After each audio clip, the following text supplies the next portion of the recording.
Hablábamos al principio de los programas también de por qué creemos en fantasmas, por qué nos gusta creer en fantasmas. La razón es porque existe. Si existe un alma, existe un cielo, existe un más allá a donde acudir.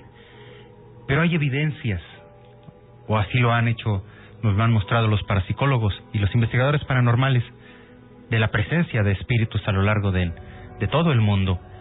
Existen lugares que se aseguran que están embrujados, como es el caso de la casa de Amityville, donde Ronald DeFeo asesinó a toda su familia y donde se aseguran que sus espíritus aún habitan ese lugar. Incluso también como el caso de Auschwitz, el centro de concentración para judíos durante la Segunda Guerra Mundial, también se ha rumoreado que existen los espíritus de todas las personas que fallecieron, se hacen presentes en ese momento. Y existe un lugar, el que ha sido predilecto para las condiciones de las psicofonías en el mundo, y es el Palacio de Linares. Según los expertos, una psicofonía es un audio captado en ciertas frecuencias que en el momento no es audible hasta que es reproducible. Lo que se trata es de capturar las voces de los espíritus que intentan comunicarse con los seres vivos. Y aquí yo les hago una pregunta que ustedes pueden cuestionarse.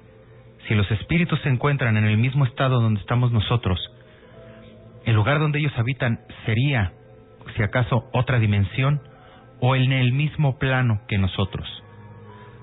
Simplemente se vuelven intangibles y no pueden ser tocados. Esas serían las dudas que se presentan al momento de pensar en evidencias de las presencias fantasmagóricas. En el caso del Palacio de Linares, fue un palacio construido por una familia de adinerados, en el caso de España, donde se descubrió una tragedia. El joven vizconde, que había sido quien ordenó la construcción del Palacio de Linares, tuvo una hija con la sirvienta. Para evitar el escándalo, se consiguió registrarla bajo el nombre ajeno de parte de las criadas. Lamentablemente, como suele pasar muchas veces en el caso de las infidelidades, la hija tenía tantos aspectos físicos del conde, sus ojos, su sonrisa, su cabello, que era inevitable que se volviera un chisme en la comunidad de la aristocracia de ese tiempo. Para evitar que eso pudiera destruirle a futuro, se cuenta que el conde asesinó a la niña para poder desaparecerla por completo. De ahí, la casa cayó en tragedias. El conde murió misteriosamente, al igual que el resto de su familia, y comenzó un periodo en el de abandono total de la casa. Varios expertos en parapsicología, al enterarse de estas presencias fantasmales, acudieron con equipos modernos en la década de los 80s y los 90s para registrar la evidencia que pudiera demostrar que había fantasmas en ese lugar. En este momento yo los invito a que escuchemos con atención una de las grabaciones que se nos presentan del Palacio de Linares, lo que pudiera demostrar fehacientemente la existencia de fantasmas en este palacio y que corroboraría todas las historias que se nos han contado, como nos contaban los radioescuchas que vieron a una mujer en la calle, que se encontraron en la carretera, al espectro que nos comentaron cerca de la cofradía. Escuchemos con atención la siguiente psicofonía.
Lo que escucharon fue la psicofonía captada en el Palacio de Linares, Al momento de que la escucharon los expertos, les pareció extraño lo que decían. Si ustedes prestaron atención, la voz que se alcanza a percibir de una mujer que parece costarle hablar, lo que dice es Raimunda. Raimunda nunca tuvo mamá. Después, apenas unos segundos después, aparece la voz de una niña, implorando, como si estuviera llorando, y dice, mamá, nunca, yo no tengo mamá. En el momento fue algo que desconcertó a los investigadores. ¿Por qué los desconcertó? Porque justamente el nombre de la niña que fue asesinada por el vizconde, era Raimunda. Y sumado a ello, como usted lo puede adivinar, ella como parte de un servicio de criadas, de sirvientas que servían en el palacio, jamás conoció a su mamá. Nunca se le develó información de su pasado, ni de su padre, ni de su madre real, para intentar evitar el escándalo. Nos dicen vía WhatsApp, José Alonso dice, ¿podrías repetirlo? No alcancé a escuchar, solo escuché la voz de la niña. Sí, en unos momentos volvemos a escuchar la psicofonía, para que ustedes nos den su opinión, que es la opinión en este momento, la opinión que queremos escuchar. También una más que fue captada, que es más difícil, se registró en el área oeste del palacio, justamente donde se rumora que fue donde ocurrió el atroz crimen. Se captó la siguiente psicofonía, que es un poco más difícil de escuchar. Los invito a que escuchemos atentamente.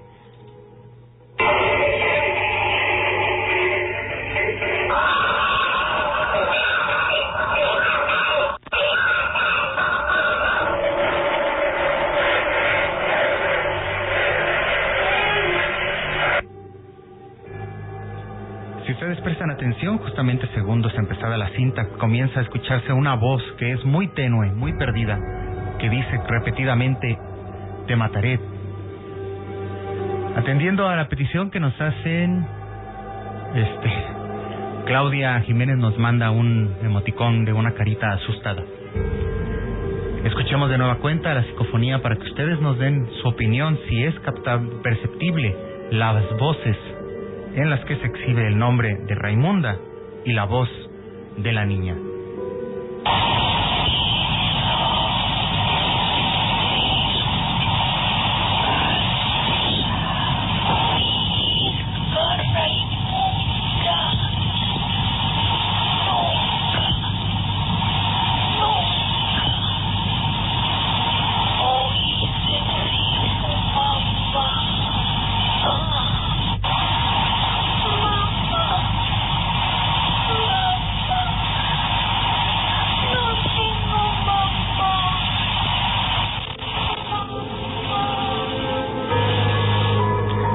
Escalofriante, sin duda, y sin embargo sería la prueba de las presencias fantasmales en nuestra vida diaria, algunos captados, y a usted le asegura a alguien que dentro de su hogar, o incluso dentro de todo lo largo de su comunidad, aquel espectro por el cual le dijeron, es que lo vi con el rabillo del ojo, y le dijeron que no era posible.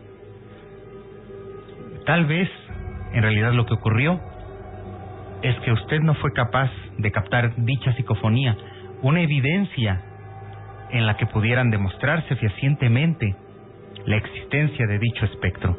Concepción Rico nos cuenta, una vez yo estaba platicando con mi novio por teléfono y yo le decía que escuchaba a una mujer llorando del otro lado y él me decía que no había nadie. Discutimos por eso, pero él me asegura que no había nadie con él, que estaba en su cuarto. Los aparatos tecnológicos tienen esa capacidad de capturar cosas que nosotros no. Incluso existe el dicho que los animales y los niños son más perceptibles a ese tipo de fenómenos paranormales.